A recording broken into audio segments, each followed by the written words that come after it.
The hands that gripped the boulder were massive, easily 3 times the size of mine, covered in coarse, dark hair, grizzled with grey. I watched through a haze of pain and hypothermia as those hands found purchase on the moss-covered granite that had been crushing my leg for the last 7 hours. I was dying. I knew that with absolute certainty. My left leg was shattered, pinned under 400 pounds of rock in a ravine off the Cussed Hollow Trail. October 2025. No one knew where I was. The cold had worked its way so deep into my body that I'd stopped shivering an hour ago, and I knew what that meant. I'd made peace with it, closed my eyes, started to drift. Then I'd heard that sound, that low, resonant vocalization I hadn't heard in 15 years, but recognized instantly in my bones. And now it was here, standing over me in the failing light, 8.5 feet tall, shoulders impossibly broad, covered in hair the color of old cedar bark. Those amber eyes I'd looked into every day for 4 weeks back in 2010, locked onto mine as it tested its grip on the rock. The muscles in its shoulders bunched. I heard a sound almost like a grunt of effort, though quieter than you'd expect. Then it lifted. The boulder that I couldn't budge even an inch rose smoothly, easily, like it weighed nothing. The creature moved it aside with the same careful precision it had used for everything 15 years ago when I'd been the one helping it. The relief was immediate and overwhelming. Blood rushed back into my leg, and the pain made me cry out, but I was free of the weight. After 7 hours of being trapped, I could move. The creature set the boulder down carefully, then crouched beside me. Its face was so close I could see the silver streaking through the hair around its muzzle, the deep lines around its eyes. It looked older. We both were. 15 years older than the last time we'd seen each other in that clearing 4 miles from here. It reached toward me, and I felt one massive hand slide under my shoulders, the other under my knees. The movement of my broken leg shifting made me scream, but then I was being lifted, cradled against its chest like a parent carries a child.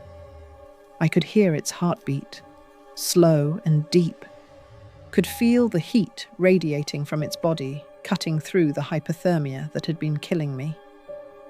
It stood, holding me like I weighed nothing, and started moving through the darkening forest.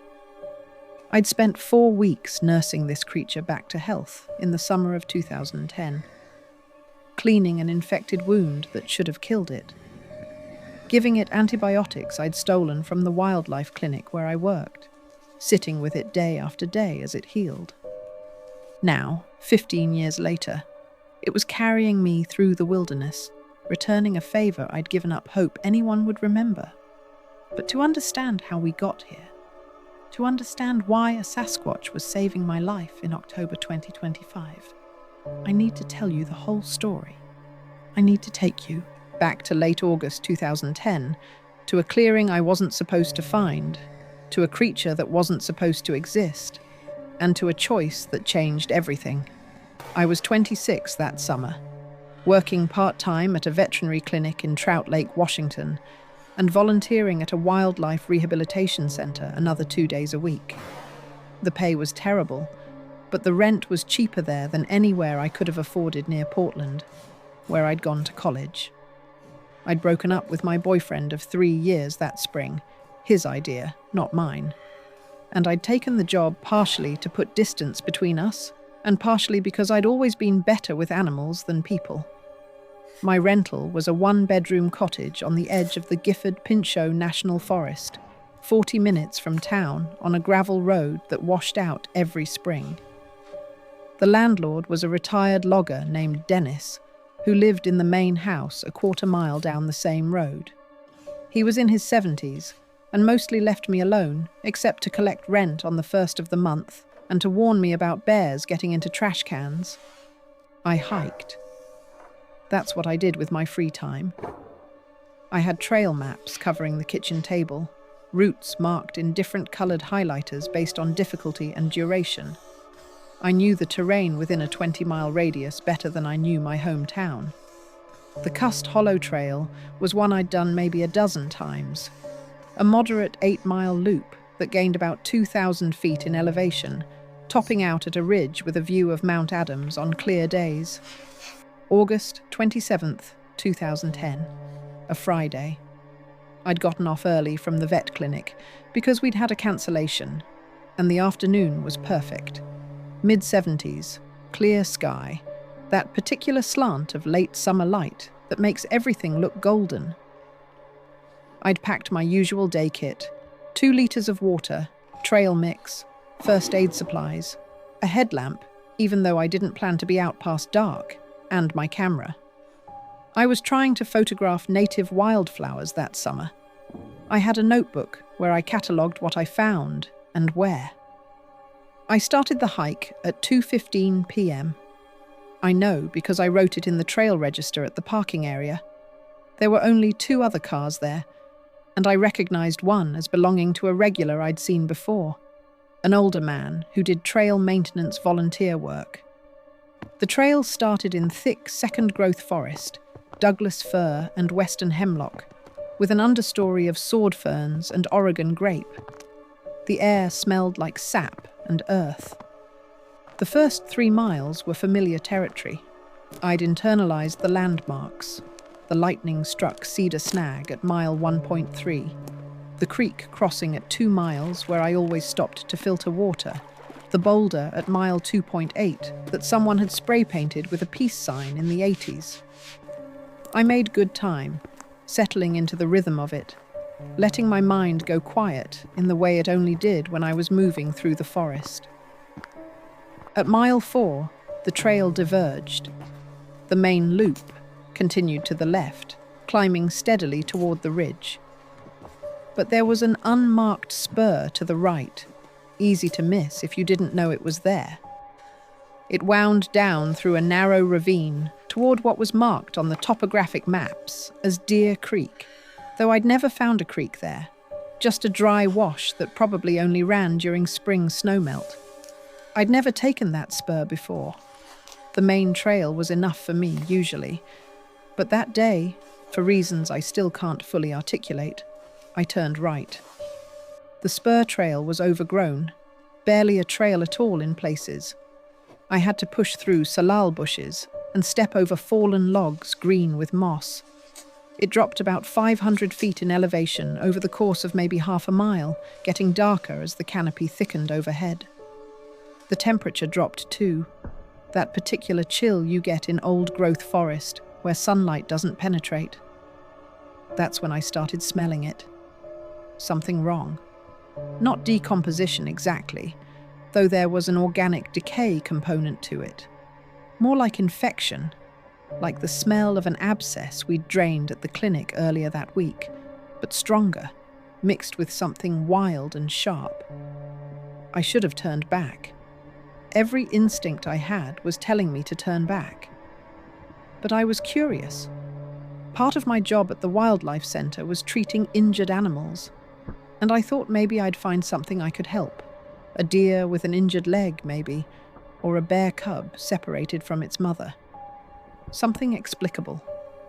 The spur trail ended in a small clearing, maybe 30 feet across, bounded on 3 sides by a steep slope covered in deadfall. There was a rock overhang on the far side, creating a natural alcove. That's where it was. At first, I didn't understand what I was looking at. My brain tried to make it make sense. A person in a costume, a bear, some kind of elaborate hoax. But none of those explanations survived longer than a second or two, because the thing in front of me was breathing and bleeding and looking at me with eyes that were absolutely, undeniably aware. It was propped against the rock wall in a half-sitting position, one leg extended at an angle that was wrong. Even through the fear that was turning my limbs to water, I could see the injuries. There was a gash on its left thigh, maybe 8 inches long and deep enough that I could see tissue layers beneath the matted hair. The hair around the wound was crusted with dried blood, and the wound itself was inflamed, angry red tissue weeping clear fluid. Its breathing was shallow and rapid. I could see its ribs expanding and contracting under the hair on its torso. Fever, almost certainly. Possibly broken ribs from the way it held itself. It was looking at me. That's what froze me in place, more than the size of it or the impossible fact of it. It was looking at me with an expression I'd seen before on injured animals who were trying to assess whether you were a threat or help. Pain and wariness, and something else. Something that looked almost like resignation. I stood there for what felt like an hour, but was probably 30 seconds. My field guide to wildflowers was still in my hand. I was aware of how ridiculous that was, how profoundly inadequate I was for this situation. Every rational part of my brain was screaming at me to back away slowly, to get back to my car, to call. Who? The police? The Forest Service? And say what? But I'd spent 2 years volunteering at that wildlife rehabilitation centre. I'd tube-fed orphaned fawns and splinted broken wings on red-tailed hawks and cleaned maggots out of infected wounds on opossums who'd been hit by cars. I'd learned to read animal body language, to distinguish between an animal who would bite from fear and one who was too far gone to fight. I'd learned that sometimes the kindest thing you could do was help, and sometimes the kindest thing was to walk away and let nature take its course. This creature was going to die if no one helped it. That wound was badly infected. The fever meant sepsis was setting in. Give it another day, maybe 2, and it would be too weak to defend itself from scavengers. It would die slowly, in pain, alone. I made a decision that changed my life. I decided to help. My voice, when I found it, came out steadier than I felt. "I'm not going to hurt you," I said. Ridiculous thing to say to a creature that could have torn me apart without effort. But it was the same thing I said to frightened animals at the clinic. Tone mattered more than words. "I'm going to come closer, okay? I want to look at that wound." It didn't move, just watched me with those amber eyes as I took one step forward, then another. My hands were shaking so badly I had to clench them into fists. The smell of infection was stronger now, overwhelming. I stopped about 10 feet away, close enough to see details. The wound was several days old, maybe a week. The edges were ragged, not clean like a blade would make. Something had torn the flesh. A fall onto a sharp branch, maybe, or a fight with something. The surrounding tissue was hot and swollen. I could see streaks of red radiating from the wound up toward its hip, blood poisoning spreading. "That needs to be cleaned," I said, still in that calm voice I used at the clinic. "It needs antibiotics. You're going to die if it gets worse." As if it could understand me. As if this was a normal situation where talking through the treatment plan would somehow matter. But here's the thing. It did something that made me think maybe, impossibly, it did understand. It shifted its position slightly, moving the injured leg into a patch of light that filtered through the canopy, presenting the wound to me more clearly. The movement cost it. I could see pain tighten the muscles around its eyes, but it did it deliberately. I didn't have medical supplies with me. Just the basic first aid kit every hiker carries. Some bandages, antibiotic ointment, ibuprofen, a space blanket. Nothing close to adequate for what I was looking at. But I had my water bottle and a clean bandana. "I'm going to touch you now," I said. "I need to clean this." I knelt down about 6 feet from the wound, uncapped my water bottle, and soaked the bandana. My hands were steadier now. This was something I knew how to do. I'd done it 100 times before, just never on something like this. It didn't move as I inched closer, didn't threaten or retreat. I could hear its breathing, rough and too fast. I could feel heat radiating from the infected tissue before I even touched it. The first contact, my wet bandana pressing gently against the edge of the wound, made it stiffen. A low sound came from its chest, not quite a growl. A warning, maybe, or just a response to pain. I paused, waited, kept my voice soft and steady. I know it hurts. I'm sorry, but it has to be cleaned. I worked as carefully as I could, wiping away the crusted blood and debris from around the wound. The bandana came away stained dark. I used almost all of my water, rinsing and cleaning, revealing the full extent of the damage. It needed stitches. It needed irrigation, with sterile saline and proper debridement and systemic antibiotics. It needed things I couldn't provide here, but I did what I could. I used the antibiotic ointment, spreading it as gently as possible over the wound. I used the gauze pads from my first aid kit, knowing they were too small but using them anyway, taping them in place with medical tape that probably wouldn't hold for more than an hour against the moisture and movement. The whole time, it watched me. And I was struck by how similar the process felt to treating any other injured animal.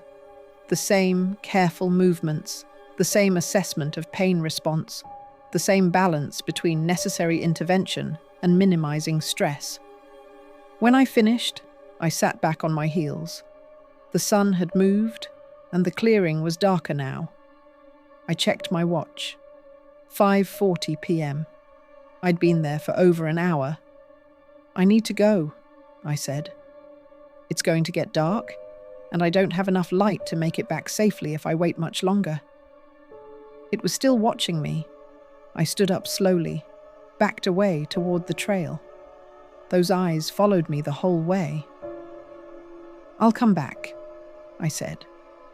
And even as I said it, I didn't know if I meant it or if I was just saying what I would say to any animal I was leaving behind. "I'll bring better supplies, medicine, tomorrow." I hiked out as fast as I could manage in the fading light, half running the uphill sections, my headlamp beam bouncing crazily across the trail. I made it to my car at 7:20, just as full dark was settling in. My hands were shaking again, but this time it was adrenaline crash and the full weight of what I'd just encountered slamming into me. I sat in my car in the empty parking lot and tried to make sense of it. Tried to convince myself I'd seen a bear, or a person in a suit, or that I'd hallucinated the whole thing. But I could still smell the infection on my hands, could see the bloodstains on my bandana. It had been real, and I'd promised to come back. I didn't sleep that night. I lay in bed and ran through every logical explanation I could think of, and then ran through them again. By 3 a.m., I'd given up on logic and started planning.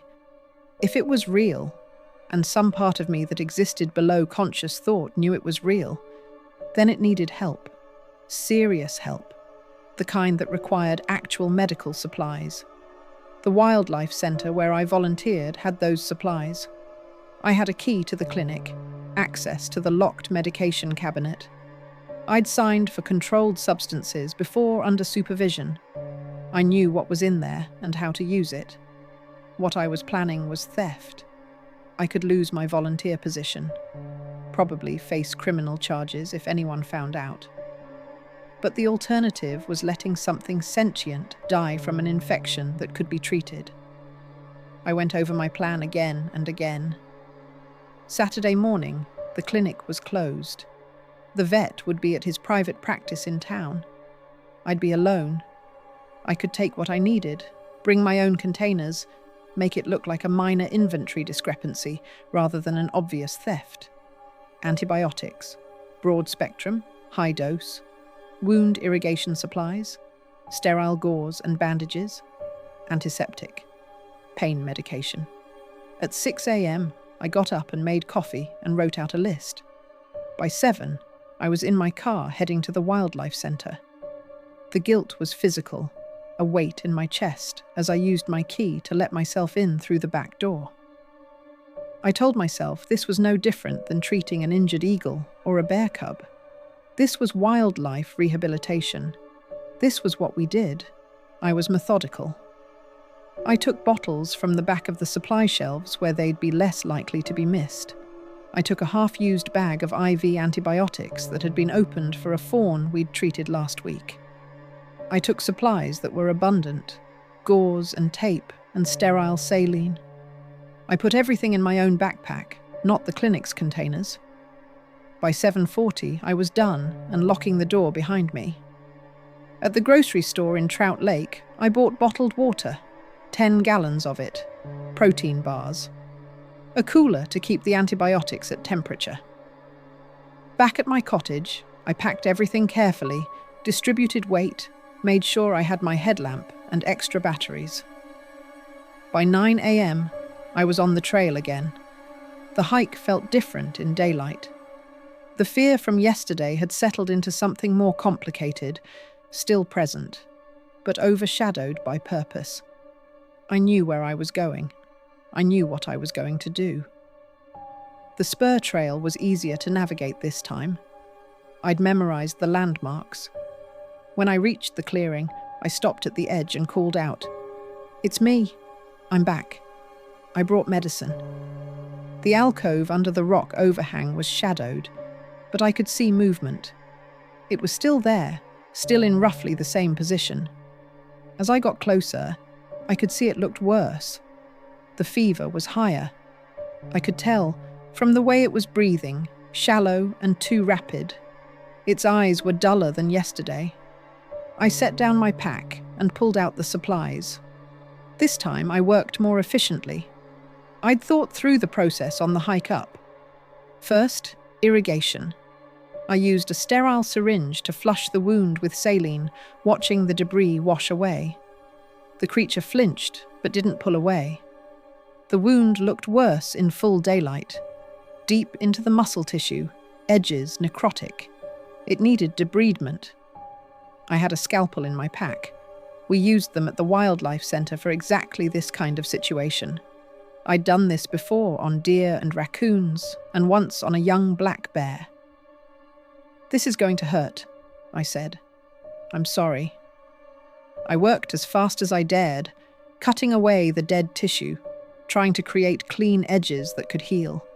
It made a sound, a low, pained vocalization that I felt in my bones, but it held still. That was the thing that struck me most forcefully. It was cooperating. It understood on some level that I was helping. After debridement came the antibiotics. I'd brought injectable broad spectrum, the kind we used for large animals. I'd calculated dosage based on my estimate of its weight, which was somewhere around 600 pounds, maybe more. I gave it intramuscularly in the shoulder, away from the wound site. It didn't even flinch at the needle. Then came the real bandaging. Sterile gauze pads, layers of them, wrapped and taped. I used most of what I'd brought. When I was done, the wound was protected, at least for a while. I sat back and looked at my work. It wasn't professional. It wouldn't have passed muster at the clinic. But it was better than nothing, better than leaving it to die. "You need fluids," I said. "You're dehydrated from the fever." I opened a bottle of water and held it out. It looked at me, then at the bottle, then back at me. Slowly, it reached out one massive hand and took the bottle. The hand was more human-like than I'd expected. Opposable thumb, fingernails not claws, but covered in coarse hair and easily 3 times the size of mine. It brought the bottle to its mouth and drank, tilted the bottle up and drained the whole thing. I gave it another bottle. It drank that one too. "I brought food," I said, pulling out the protein bars. "I don't know if you can eat these, but..." It took one, examined it for a moment, turning it over in its hands. Then it tore the wrapper off with more dexterity than I'd expected, and ate it in 2 bites. I left 6 more bottles of water and a dozen protein bars within its reach. The antibiotics I tucked into a side pocket of my pack. I'd need to come back tomorrow to give another dose. "I'll be back tomorrow," I said. "Same time. I need to keep giving you medicine. You understand?" Those amber eyes met mine. It made a sound, soft and low, not threatening, almost acknowledging. I hiked out in a daze. The whole encounter had taken maybe 90 minutes, but it felt like I'd been there for hours. The normalcy of the trail around me, a couple of day hikers passing me going the opposite direction, a squirrel chattering in the trees, felt surreal against what I'd just experienced. That night, I researched. Not Bigfoot. That felt too loaded, too contaminated by hoaxes and blurry photos and people with agendas. I researched wound care for large mammals. I researched infection progression and antibiotic regimens. I researched fever management and signs of sepsis. And I made a decision. I would do this right. I would see it through. For the next 26 days, I went back every morning, sometimes twice a day. Sometimes I'd lie awake at 3 a.m. wondering if I should check on it, if the fever was spiking, if the wound was reinfecting. I became obsessed in a way that probably wasn't healthy, but felt necessary. I fell into a routine that consumed my life. Wake at 6, sometimes earlier. Make coffee I barely drank. Pack fresh supplies with the precision of a surgical nurse. Gauze, tape, antiseptic, fresh water, food. Be on the trail by 7:30 at the latest. Hike the 4 miles to the spur trail. Navigate the half-mile down to the clearing. Stay for an hour, sometimes 2, sometimes 3 when I could afford it. Hike back out. Go to work at the clinic or the wildlife center. Go through the motions of normal life while my mind was back in that clearing. Come home and plan for tomorrow. Research wound care. Calculate antibiotic dosages. Lie in bed replaying every detail. The first week was the most critical. Those were the days when I gave antibiotics twice a day, morning and evening, which meant hiking in with a headlamp after dark. That was terrifying and probably stupid. The forest at night is a different place. Every sound is magnified. The beam of your headlamp creates more shadows than it illuminates. I told myself I was being careful, staying on the trail.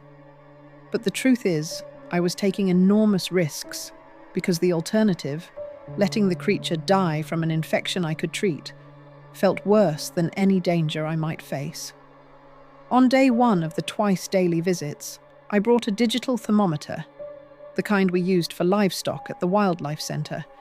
It reads temperature from the ear canal. The creature let me approach close enough to use it, which should have terrified me, but instead filled me with something like hope. Temperature: 104.3 degrees Fahrenheit. High, but not as high as I'd feared, based on the heat radiating from its skin. Day 2. Temperature 103.8. The fever was coming down, but slowly. The wound looked worse before it would look better. I'd debrided enough necrotic tissue that it was essentially an open hole in its thigh now, packed with gauze. I changed the dressing twice that day, using a whole box of sterile pads. The creature made sounds during the dressing changes, low vocalizations that I came to recognize as pain responses. But it never pulled away, never threatened, just endured. Day 3.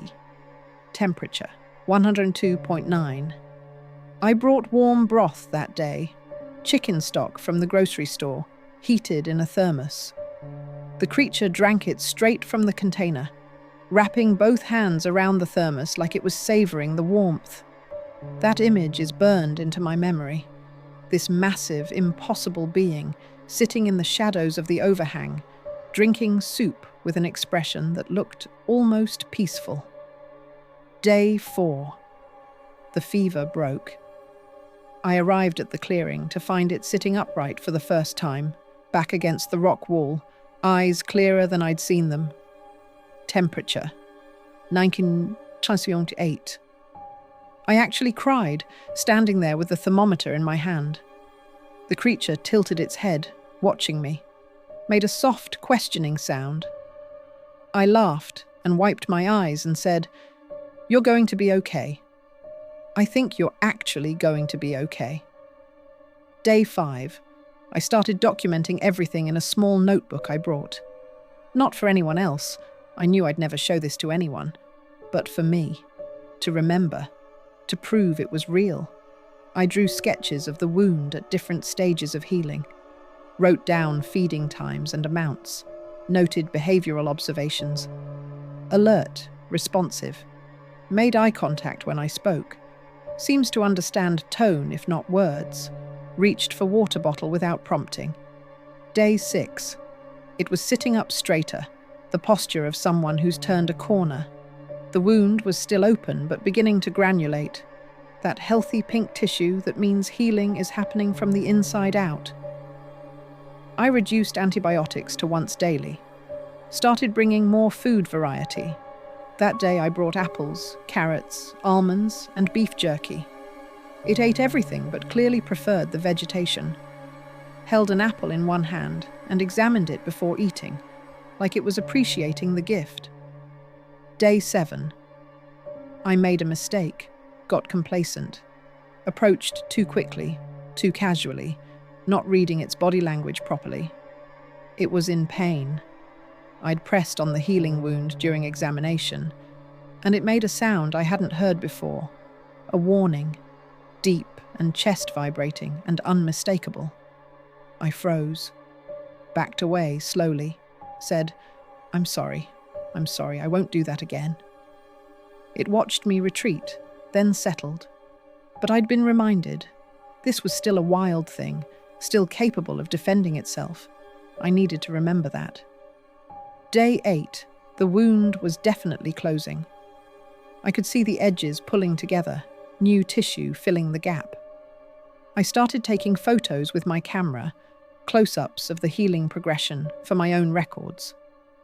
Also took photos of other things. Its hands, the way they were more human-like than I'd expected, with fingernails instead of claws and opposable thumbs. Its feet, which were massive and left prints in the soft earth of the clearing that I also photographed. The hair patterns on its arms, the scarring from old injuries it must have sustained long before I found it. Day 9. I brought a measuring tape. Needed to know for medical purposes. Dosages are calculated by weight, and weight correlates to height and build. It let me measure its forearm, 22 inches from elbow to wrist. Its hand, 14 inches from wrist to fingertip. Based on proportions and estimates, I calculated its standing height at between 8 feet 6 inches and 9 feet. Weight somewhere between 600 and 750 pounds. Massive, but it moved with such control that the size was easy to forget until you really paid attention. Day 10. Started noticing patterns in its behavior. It was most active in early morning and late evening, crepuscular, like deer. During my midday visits, it was often drowsy, though it would rouse when I arrived. It drank enormous amounts of water. I was bringing 3 gallons per visit now, in collapsible containers that I could carry more easily. It would drink a gallon in one sitting. I wondered about its hydration needs, its metabolism. Wondered what it ate normally, out in the wild. Day 11. The wound was closing faster now. I'd switched from packing it with gauze to just covering it with sterile pads and wrap. The creature was mobile enough to move around the clearing a bit. I'd find it in different positions when I arrived, sometimes at the other end of the space, near the tree line. Once, I found it standing, testing weight on the injured leg. It was limping, but it was standing. Day 12. I brought a portable scale, the kind we used to weigh large dogs at the clinic. It wouldn't stand on it, understandably. But I weighed the food I brought and the food that was left, calculated consumption. It was eating approximately 15 pounds of food per day, mostly vegetation, but it accepted protein when offered. I started bringing fresh vegetables, kale, sweet potatoes, beets. It ate the beet greens first, left the roots for later. Day 13. Reduced antibiotic injections to every other day. The wound was clean, no signs of infection. I was transitioning to just monitoring now, less active intervention. Started teaching it, or maybe reminding it, how to put weight on the healing leg. Physical therapy, basically. I'd gesture, demonstrate with my own legs. It would watch, then try. The learning curve was fast. By the end of that session, it was doing what I'd shown it without prompting. Day 14, 2 weeks in, the wound was more than halfway healed. The creature was mobile, alert, eating well. I realized I was going to run out of reasons to come back soon. The thought created an unexpected ache in my chest. This strange, impossible relationship was going to end. Had to end. This creature belonged in the wild, not being visited by a human with a backpack full of medical supplies. Day 15 through day 22, the healing continued steadily. Each day I arrived to find it stronger. By day 18, it was walking without a limp. By day 20, the wound was almost completely closed, just a line of pink scar tissue under the regrowing hair. By day 22, I couldn't justify daily visits anymore. The medical intervention was complete. Day 23. I came less frequently now, every other day. The creature seemed to expect this, seemed to understand the schedule. When I arrived, it would be waiting, not at the overhang anymore, but at the edge of the clearing, like it was ready to move on, but waiting for some kind of permission. Or saying goodbye. Day 24. I brought a final round of supplies, not medical. I didn't need those anymore. Just food, good food. Fresh fruit and vegetables from the farmer's market in town. It ate carefully, like it was savoring everything. We sat in the clearing together for over an hour, me cross-legged on the ground 20 feet away, it sitting against its usual spot under the overhang, not doing anything, just existing in the same space. Day 25. I didn't bring supplies, just came to check on it one last time. The wound was fully healed, just a scar line visible when the hair parted. It was strong, healthy, ready. I knew this was probably the last time I'd see it. I said things I'd been holding back. Told it I was glad I'd found it. Glad I'd been able to help. Told it to be careful out there, which was absurd. It had survived in these forests for who knows how long before I came along. But I said it anyway.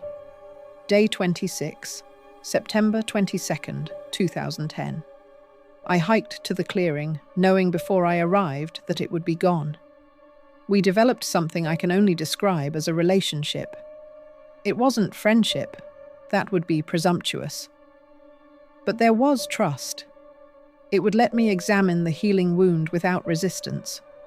It would meet my eyes when I talked to it, that direct gaze that suggested understanding beyond what should be possible. I started bringing my camera. Not to document for others. I was never going to show anyone these photos. But for myself, to prove it was real. I have pictures from those weeks on an SD card I've never put in a computer. Close-ups of the wound healing in stages. A photo of its hand next to mine for scale. A shot of it standing at the edge of the clearing, looking back toward me, morning light filtering through the trees behind it. The hardest part was the lying. Everyone who knew me knew I was hiking every day, but they didn't know where or why. Dennis, my landlord, commented that I seemed happier, more focused. My supervisor at the wildlife center mentioned I was doing good work. The vet at the clinic where I worked asked if I was seeing someone new, said I had a glow about me. I was seeing someone new, in a sense, just not in the way they imagined. By day 23, the wound was almost completely healed. Healthy pink tissue covered where the gash had been. The hair was growing back over it. It was walking without a limp, moving with confidence. I knew what that meant. On day 26, September 22nd, 2010, I hiked to the clearing and knew before I arrived that it would be gone. The space under the rock overhang was empty. The depression in the moss and duff, where it had rested for weeks, was still visible, but already being reclaimed by the forest. The water bottles I'd brought yesterday were gone. The food, too. I stood there in the quiet of the clearing and felt a loss that surprised me with its intensity. Then I heard it, that low vocalization from the tree line. I turned. It was standing about 50 feet away, partially hidden by a massive cedar, fully healthy now, standing straight, looking at me with those amber eyes. We stayed like that for what might have been a full minute. I didn't have words for what passed between us in that silence. Acknowledgement of what had happened, of what we'd been to each other during those weeks, of the impossibility and the reality of it all. Then it made another sound, softer this time, almost gentle, and turned away. I watched it move through the forest, utterly silent despite its size, until the trees and shadows swallowed it completely. I stood there for a long time after it was gone. Then I packed up the few medical supplies I'd brought that day, knowing I wouldn't need them anymore. I hiked back out to my car. I went home. I went back to my life. But I was different. I'd held a secret that changed the shape of the world. I knew something existed that wasn't supposed to exist. I'd helped it, and it had lived. And for a long time, that was enough. The years passed the way years do when you're trying to outrun a memory. Life moved on because life doesn't give you a choice.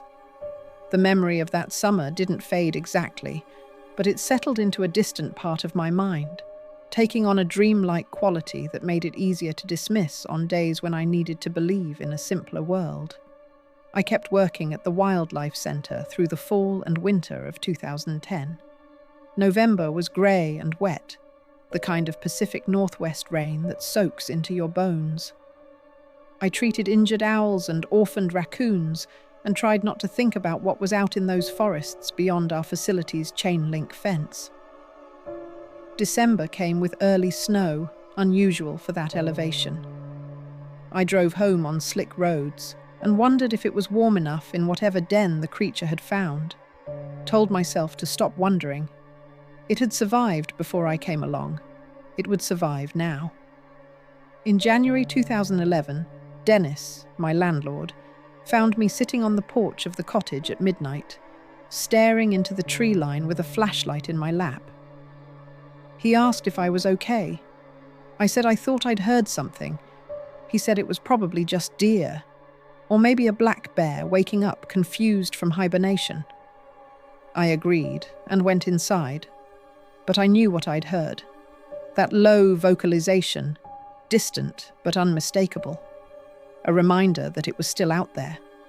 I saw signs occasionally through that winter and spring. A print in the mud near the creek that ran past the cottage. Too large, wrong shape. A snapped sapling at the edge of the property, broken at a height that would require 8 feet of reach. Deer hair caught on a low branch, but also other hair mixed in, coarse and dark, and not from any animal I could name.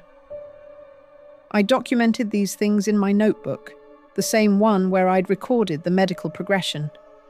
Then I'd close the notebook and slide it under my mattress and try to convince myself I was seeing patterns where there were none. In the spring of 2011, I moved back to Portland. Got a job at a larger veterinary practice in Southeast. The pay was better, the work more varied. I told myself it was a career move. I told everyone it was a career move. But the truth was that living 40 minutes from those forests was becoming unbearable. I needed distance. Needed to be somewhere with enough concrete and traffic noise to drown out the questions I couldn't answer. Portland helped for a while. I rented a studio apartment in the Hawthorne district, walked to work, started dating again, though nothing serious. I dated a guy named Tom for 3 months. He worked in IT, liked hiking on weekends, was kind in a bland sort of way. We'd go on trails in the gorge, and he'd talk about server maintenance while I scanned the tree line for shapes that didn't belong. I broke it off in August. He asked why, and I couldn't give him a real reason. My sister got married in June 2012. I was in the wedding, wore a purple bridesmaid dress that cost $300 and made me look like an eggplant. I smiled for photos, gave a toast at the reception about how happy I was for her.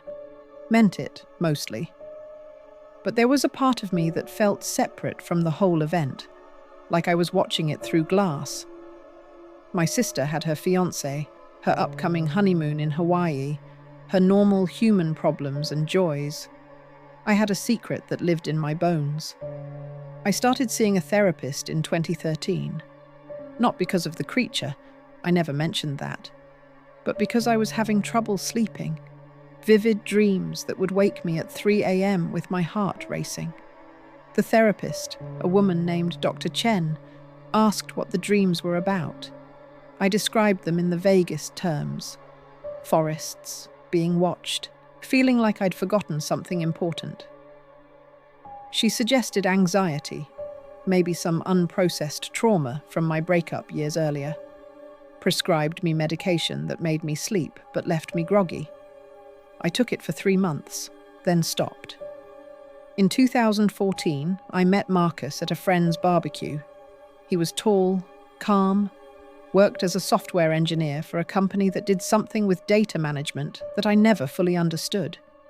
He was good to me in all the conventional ways, remembered my birthday, asked about my day, didn't pressure me about my past.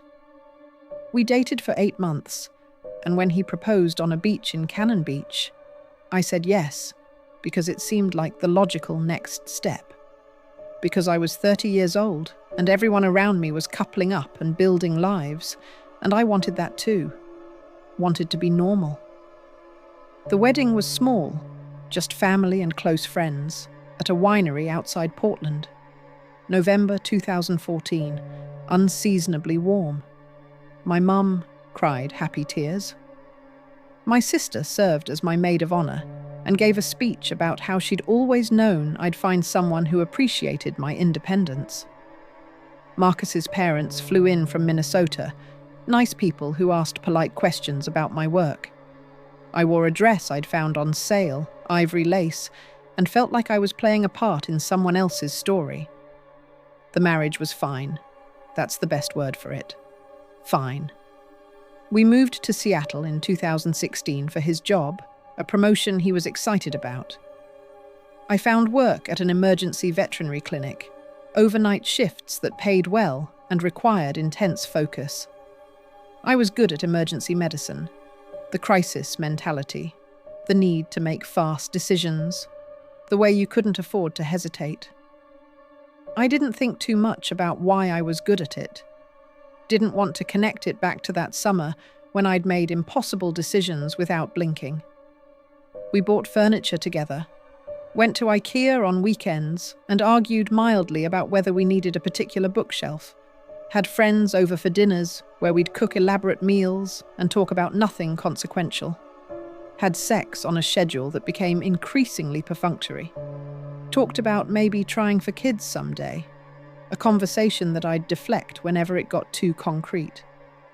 The cracks started showing in 2017. Small things at first. Marcus would ask what I was thinking, and I'd realize I'd been staring out the window for 20 minutes, lost in memory. He'd make plans for a hiking trip, and I'd make excuses not to go. Couldn't explain why I'd lost my taste for the wilderness. He'd try to share his day, and I'd realize I hadn't been listening, had been somewhere else entirely. By 2018, we were living parallel lives in the same apartment. He worked long hours, I worked nights. We'd pass each other in the mornings, exchange pleasantries, and exist separately. The sex stopped. The real conversations stopped. We were polite strangers. The arguments, when they came, were about surface things, dishes in the sink, whose turn it was to grocery shop. But underneath was the real problem. And finally, in August 2018, Marcus said it out loud. "There's a part of you I can't reach. I don't know what it is, but it's like there's a door you won't open, and I'm tired of standing outside of it." He was right. God, he was so right it hurt. I had a door I couldn't open, because behind it was something that would sound insane. Behind it was a summer I'd spent nursing an impossible creature back to health. Behind it was the knowledge that the world was stranger than anyone acknowledged, and I was living with that knowledge alone, and it had changed me in ways I couldn't explain to someone who lived in the normal world. We divorced in spring 2019. It was amicable, as these things go. We split the assets. There wasn't much. We'd never bought a house. Divided the furniture. Agreed to stay friends, which lasted about 6 weeks before the texts stopped. He moved on. I heard through mutual friends that he was dating again by summer. I was happy for him in a distant way. I stayed in Seattle through 2019 and into 2020, but I was restless. The city felt wrong, too big and too anonymous. I'd walk through Pike Place Market or along the waterfront and feel like I was in the wrong place, that I'd taken a wrong turn somewhere years ago and ended up in someone else's life. Then my dad died. Heart attack, sudden. March 2020, right as the pandemic was beginning. I flew back to Portland for the funeral, wearing a mask, navigating a world that was suddenly and universally strange. My mum was broken by it. 43 years of marriage, and suddenly she was alone in the house where they'd raised us. My sister had kids by then, 2 girls, ages 3 and 5. A whole complicated life that didn't leave much room for taking care of our grieving mother. So I stayed longer than I'd planned. Helped my mum sort through my dad's things. His fishing gear, his tools, his collection of National Geographic magazines from the 1970s. Found his wedding ring in a bowl on his dresser and cried for the first time since the funeral. My mum held me and said it was okay to grieve. But I wasn't just grieving my dad. I was grieving the years I'd lost to pretending. The marriage I'd entered into because it was expected. The distance I'd put between myself and the only experience in my life that had felt truly, completely real. I moved back to Portland in June 2020. Found an apartment in Selwood, a neighborhood I'd never lived in before. Got a job at a clinic where no one knew me. Could start fresh. My mum was still in the family home in Beaverton, too big for her alone, but not ready to leave. My sister visited when she could, but she had her hands full with remote kindergarten and a husband who was working from home. The pandemic isolation was strange for everyone, but for me, it felt almost like relief. The whole world was suddenly living with secrets and fear and uncertainty. Everyone was isolated. Everyone was questioning reality. For the first time in years, I fit in. I hiked alone through 2020 and 2021, Forest Park, the trails near my apartment, the Columbia Gorge when I could drive out there. But I avoided anything too far south, avoided anything that got close to Gifford Pinchot. I told myself it was because of gas prices or time, or that I'd hiked those trails enough already. But I knew I was avoiding the memory, avoiding the possibility of going back and finding nothing, which would mean I'd imagined it all, or finding something, which would mean I'd have to acknowledge it was real. My mum's health declined slowly through 2021 and 2022. Not anything specific, just the accumulation of age and loss. She was 74, then 75, then 76. Still sharp mentally, still able to care for herself, but frailer each time I visited. She'd forget to eat sometimes. The house would be cold because she'd forget to turn up the heat. My sister and I had careful conversations about what to do, when to intervene, how to respect her independence while keeping her safe. In 2023, my mum finally agreed to sell the house. We'd been suggesting it for years, but this time she seemed to mean it. We spent months going through 40 years of accumulated life. Every closet, every drawer, every box in the garage. It was archaeological work, uncovering layers of history, my baby clothes, my sister's science fair projects, photo albums from the 80s, everyone's hair inexplicably large. In the back of my childhood closet, in a box I'd left there more than a decade earlier, I found the SD card. It was in the zippered pocket of an old North Face backpack I'd used in college. I'd forgotten I'd left it there, hidden away like a treasure I wasn't ready to examine. I sat on my childhood bedroom floor, 42 years old, surrounded by boxes and memories, and held that small piece of plastic and metal in my hand. I didn't put it in a computer. I wasn't ready for that. Wasn't ready to see those images and have to decide if they were proof or delusion. But I kept it, slipped it into my wallet, carried it with me after that. A talisman of something, a reminder. My mum moved into an assisted living community in January 2024. A nice place in northwest Portland, expensive but necessary. She had her own studio apartment, communal dining, activities scheduled throughout the week. She adjusted better than I'd expected, made friends, joined a book club, seemed lighter somehow, relieved of the burden of maintaining a house full of ghosts. The house sold in March. The Portland market was still hot despite everything. We got multiple offers, accepted one well over asking price. The money went into a trust for my mum's care, managed by my sister's husband who worked in finance. Everything was handled properly, legally, responsibly. I should have felt relief. Instead, I felt unmoored. The house where I'd grown up was gone, sold to a young family with 2 kids who were excited about the big backyard. My mum was settled, but diminished. My sister had her own family, her own full life.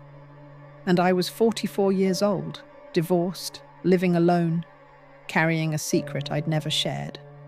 I turned 45 in October 2024. My sister threw me a small birthday dinner at her house. Her kids, older now, 7 and 9, made me a cake that collapsed in the middle but tasted fine. Her husband grilled. My mum came, seemed happy. We sat in their backyard and talked about normal things. Schools, work, the upcoming election. I smiled and participated and felt utterly alone. That was when I started noticing the dreams again. Not the anxiety dreams from years earlier, but different ones, more specific. I'd dream about the clearing, the rock overhang. I'd dream about those amber eyes watching me work. I'd dream about the way it had looked at me on that last day before it disappeared into the forest. I'd wake up with an ache in my chest that felt like homesickness for a place I could never return to. By winter 2024, the restlessness had crystallized into something I could name. I needed to go back. Not to recapture something. I knew that was impossible. But to acknowledge it. To stop running from the most real thing that had ever happened to me. To make peace with the fact that I'd spent 15 years trying to forget something unforgettable. I started preparing in small ways. Updated my hiking gear. New boots, a better backpack. Replaced my old headlamp. I started training, getting my fitness back to where it had been in my 20s. running in the mornings before work, taking longer hikes on weekends. My body remembered how to do this, even if it was slower than it used to be. I pulled out my old trail maps, found the topographic map of the Cussed Hollow area, studied it until I had it memorized again. The main loop, the spur trail, the clearing. I traced the routes with my finger and remembered. Spring 2025 came, and I was still preparing, still telling myself I'd go when the timing was right. Summer passed. I visited my mum weekly, worked my shifts at the clinic, went through the motions. But I was waiting for something. A sign, maybe. Permission. The right moment. The right moment came in early October 2025, a Saturday morning, unseasonably clear. I woke up and knew, without questioning it, that it was time. I didn't tell anyone where I was really going. Told my sister I was taking a long weekend, doing some soul-searching.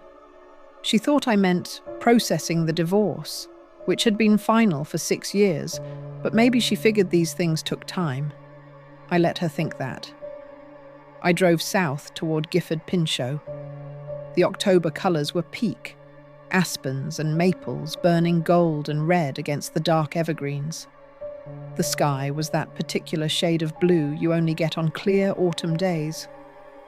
I drove past exits I remembered, through towns I hadn't seen in 15 years. I drove past the turn to my old cottage. Didn't stop, but I looked. Someone else lived there now. There were kids' toys in the yard, a trampoline, a dog run. The life I'd had there belonged to someone else now. I kept driving until I reached the turnoff for the Cussed Hollow Trail parking area. My heart was racing by the time I pulled in. It was 11 a.m. on a Sunday, October 13th, 2025. There were 3 other cars in the lot. It was a nice day, people were out. I sat in my car for 20 minutes, trying to decide if this was brave or stupid. The logical part of my brain said it was stupid. I was 45 years old, alone, about to hike a trail I hadn't been on in a decade and a half, to visit a clearing where I'd probably find nothing. The rest of me said it didn't matter. I needed to do this. Needed to close the circle, or open it, or whatever this was.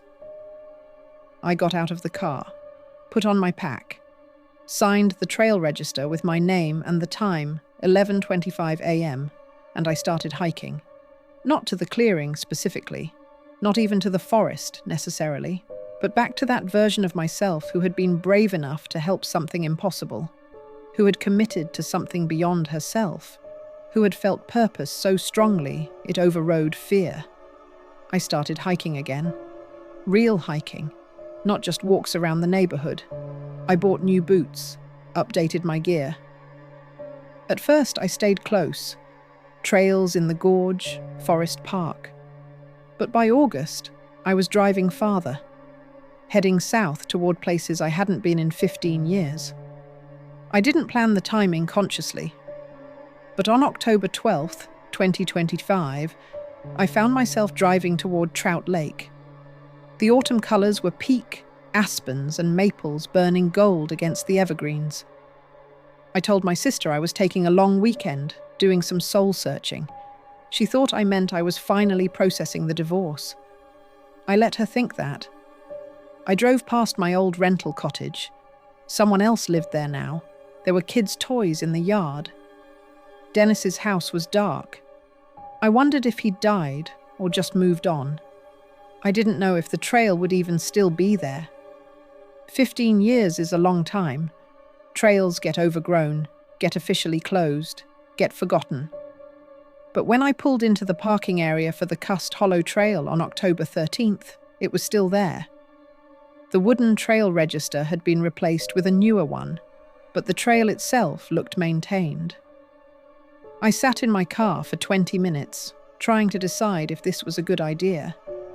The logical part of my brain said no. Said I was 45 years old, alone, about to hike a trail I hadn't been on in a decade and a half, to see if a probably hallucinated memory could be recaptured. But the part of me that had helped an injured creature survive said yes, said I needed to know. I started hiking at 10:30 a.m. The trail was familiar and strange in equal measure. The landmarks were mostly still there. The lightning-struck cedar was down now, reduced to a mossy nurse log, but the creek crossing was the same. The boulder with the peace sign still stood at mile 2.8. At mile 4, I stopped at the divergence. The unmarked spur to the right was still there, even more overgrown now. It looked like it hadn't been travelled in years. I turned right. The descent was harder than I remembered.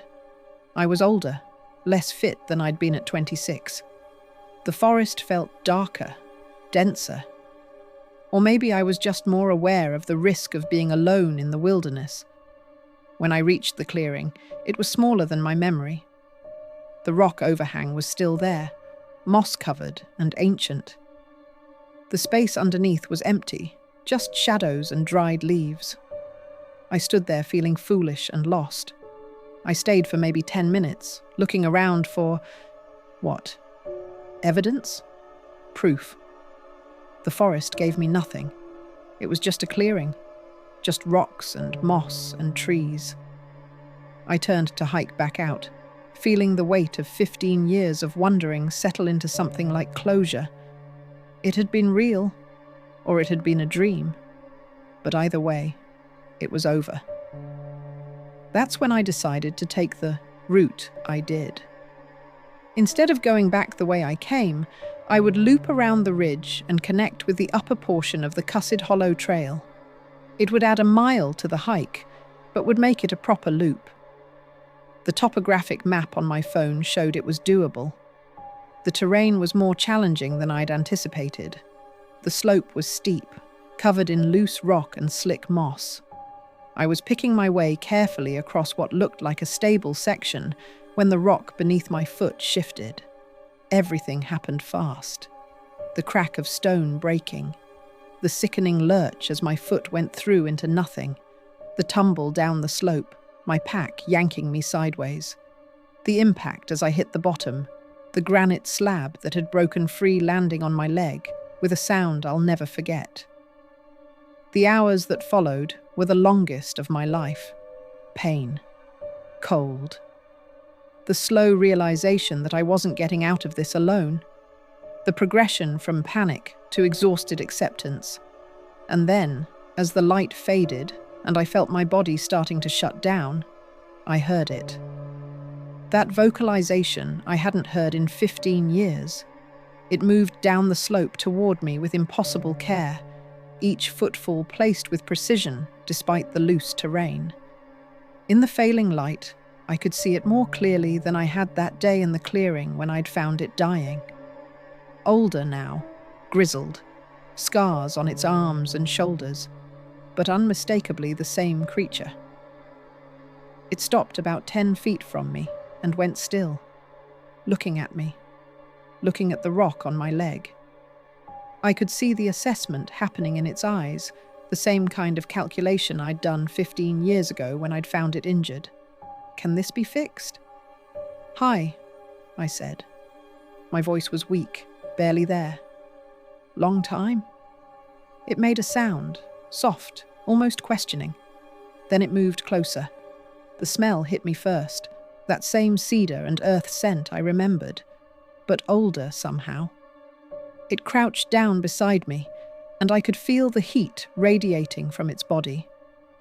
Up close, I could see the silver in the hair around its face, the deep intelligence in those amber eyes.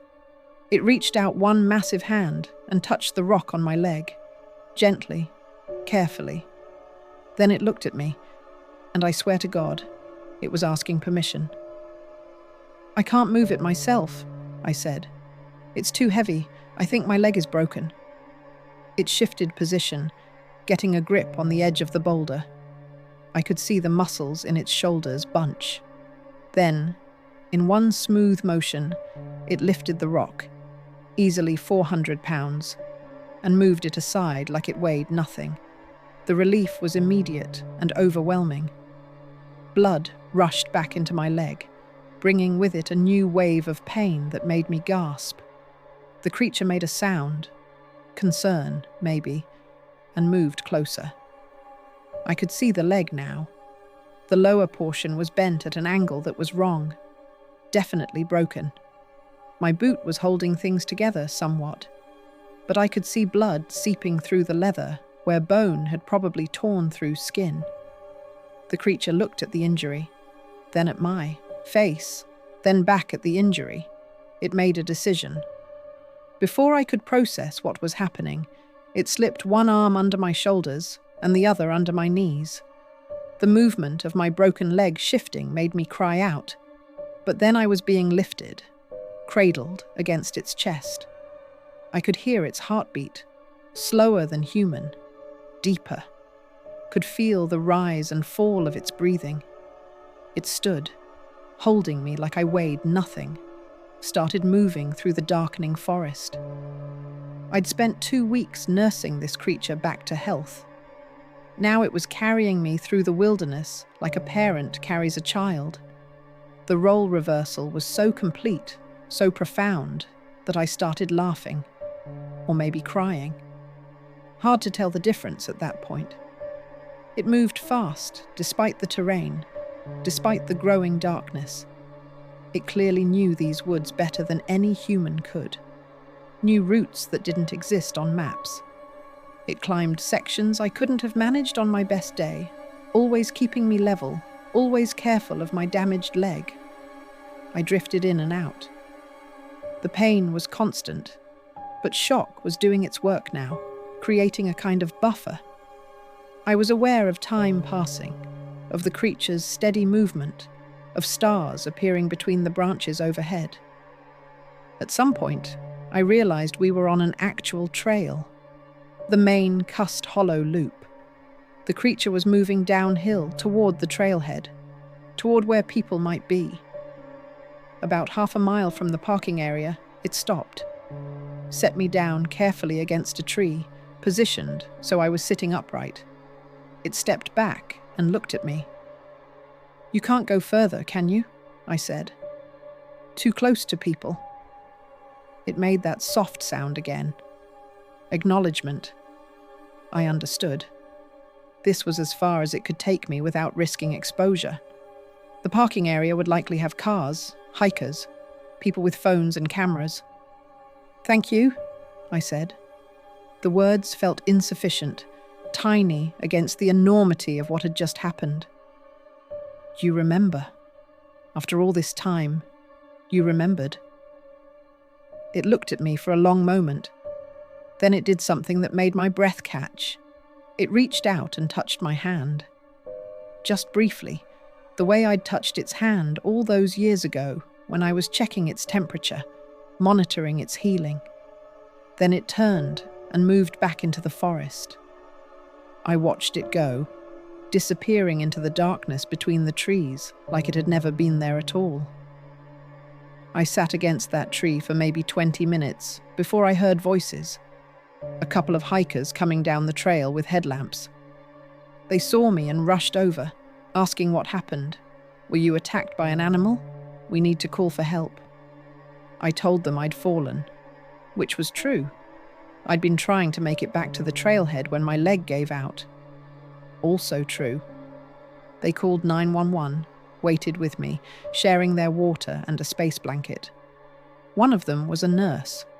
She stabilized my leg as best she could with hiking poles and paracord. The rescue took 2 hours. Paramedics hiking in with a stretcher and pain medication that made the world soft around the edges. The careful extraction back down the trail. The ambulance ride to the hospital in White Salmon. The leg was badly broken. Compound fracture of the tibia and fibula. I needed surgery, pins and plates. They kept me for 3 days. My sister came and fussed over me. My mum called from assisted living, worried.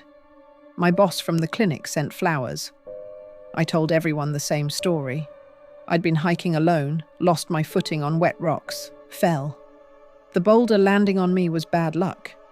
The hours trapped there before being found were terrifying. All true, as far as it went. What I didn't tell anyone was how I got to that tree half a mile from the parking area. How I got free from under that boulder in the first place. How I survived those hours. The doctors said I was lucky. If I'd been trapped much longer, hypothermia would have killed me. If the rock had crushed my leg differently, I could have bled out. If those hikers hadn't come along when they did, I might not have made it through the night. Lucky. That's what they called it. I spent the rest of October in a cast and physical therapy. November was a slow return to normal life, learning to walk again, getting back to work on light duty. December brought an early winter to Portland, rain and cold and dark afternoons. Through it all, I carried the truth. Carried it the way I'd carried it for 15 years, but differently now. Before, it had been a memory I half believed. Now it was recent, immediate, undeniable. The SD card was still in my wallet. I still haven't looked at those photos. Maybe I never will. The truth doesn't need photographs to prove itself to me anymore. It's January now. 2026. I'm sitting in my apartment in Portland, leg mostly healed, back to full duty at the clinic. Outside my window, the city moves through its rhythms. Inside, I'm writing this down for the first time, trying to make sense of it, trying to understand what it means that this happened to me, twice. The first time, I chose to help something impossible. I broke laws and risked my job and spent 4 weeks of my life treating an injury that by all logic shouldn't have been treatable because the creature it belonged to shouldn't exist. The second time, that impossible thing chose to help me. It could have left me to die. It owed me nothing, really. I'd helped it, yes, but that was 15 years ago, a lifetime for both of us. It could have moved on, forgotten, let nature take its course. But it didn't. It remembered, and it came. I think about that a lot, about what it means to be remembered by something that exists outside the margins of accepted reality, about the weight of kindness returned after so many years, about the circle completing itself in a way that feels almost deliberate, almost planned, though I know it couldn't have been. I went back to the hospital 3 weeks after my surgery to thank the nurse who'd been one of my rescuers on the trail. She told me they'd been hiking later than planned that day, almost turned back several times. "Lucky we kept going," she said. "Lucky we found you when we did. Lucky. There's that word again. But I don't think it was luck. I think it was something else. Something that exists in the space between wilderness and civilization, between animal and human, between the possible and the impossible. I've started hiking again, carefully with my legs still healing, but I'm doing it. Not the cussed hollow trail. Not yet. Maybe not ever. But other trails. Other forests. I move through them differently now. More respectful. More aware that I'm a guest in spaces that belong to things older and stranger than I can imagine. Sometimes I wonder if I'll ever see it again. The rational part of my brain says no, that I've had my encounters, my circle is complete, and the wilderness doesn't repeat itself that way. But another part of me, the part that spent 4 weeks nursing an impossible wound and was carried through the darkness by impossible hands, knows better than to assume anything about what is or isn't possible. What I know is this: there are things in the forest that we've decided not to exist. We've classified them as myth, as folklore, as delusion. We've made the world smaller and more manageable by refusing to accept them. But they exist anyway. Not because we believe in them, or document them, or study them. They exist because they always have, and they've learned to exist around us, despite us, in the spaces we don't look. And sometimes, rarely, the boundary between those spaces dissolves. Sometimes a woman finds a dying creature and chooses to help it. Sometimes that creature, years later, returns the favor. Sometimes the impossible becomes the most real thing in your life. I carry that reality with me now. Not as proof. I don't need to prove it to anyone, least of all myself.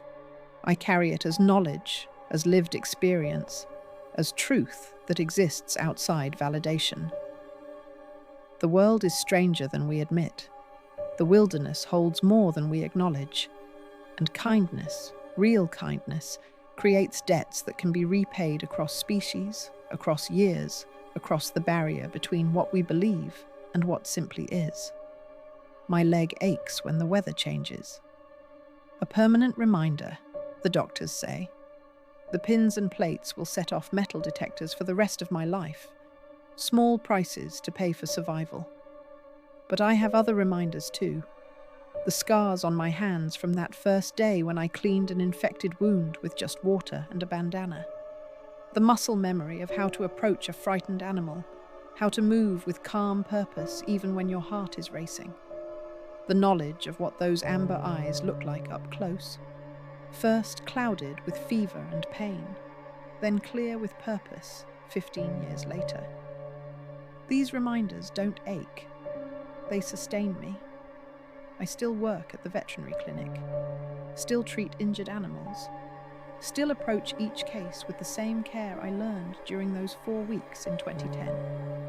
My co-workers think I'm good at my job because of training and experience. They're not wrong, but they're not entirely right either. I'm good at my job because I learned the most important lesson of wildlife rehabilitation from something that isn't supposed to exist. Every creature deserves a chance to heal. Every life, no matter how impossible, has value. And sometimes the act of helping, truly helping, without expectation or agenda, creates a bond that transcends everything we think we know about the world. I don't know if I'll ever tell this story publicly. Maybe someday, when I'm old enough that it doesn't matter if people think I've lost my mind. Maybe never. The truth doesn't need an audience to remain true, but I needed to write it down, to create a record, even if I'm the only one who reads it, to honor what happened by acknowledging it fully, without rationalization or doubt. In August of 2010, I found an injured Sasquatch in a clearing in the Gifford Pinchot National Forest. I nursed it back to health over the course of 4 weeks. In October of 2025, when I was dying on a mountain with my leg crushed under a boulder, that same creature found me. It saved my life. These are facts. They happened. They're as real as the pins in my leg, as real as the scars on my hands, as real as the memory of being carried through the darkness by something impossible. I was given a gift twice in my life. The gift of being able to help, and the gift of being helped in return. I don't know why I was chosen for these moments. I don't know if there's a greater meaning, or if it was simply chance. Being in the right place at the right time with the right skill set and the right heart. What I know is that I'm grateful. Grateful for the fear I pushed through to offer help. Grateful for the trust I was given in return. Grateful for the 15 years between, even if I spent them half doubting my own memory. Grateful for the pain of a broken leg, because it meant I survived to feel it. Grateful for the reminder that the world is bigger and stranger and more full of grace than we allow ourselves to believe. The wilderness holds its secrets close. It always has. But sometimes, if you're very lucky, or very unlucky, depending on how you look at it, it shares one. It lets you glimpse something beyond the ordinary. It makes you part of a story that exists outside the normal boundaries of human experience. I'm part of that story now. I was made part of it twice. I'll carry it for the rest of my life, whether I speak it aloud or keep it locked inside. And maybe, just maybe, on some trail I haven't discovered yet, in some clearing I haven't found, I'll glimpse it again. Older, greyer, moving through the forest with that impossible silence. We'll see each other, we'll remember, and we'll both keep walking, carrying our shared history forward into whatever comes next. Because that's what you do when you've been given a gift like this.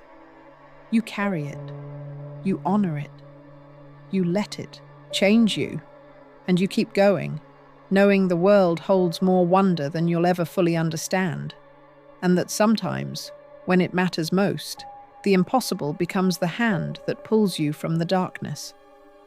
That's my truth. That's what happened to me. The rest is just details.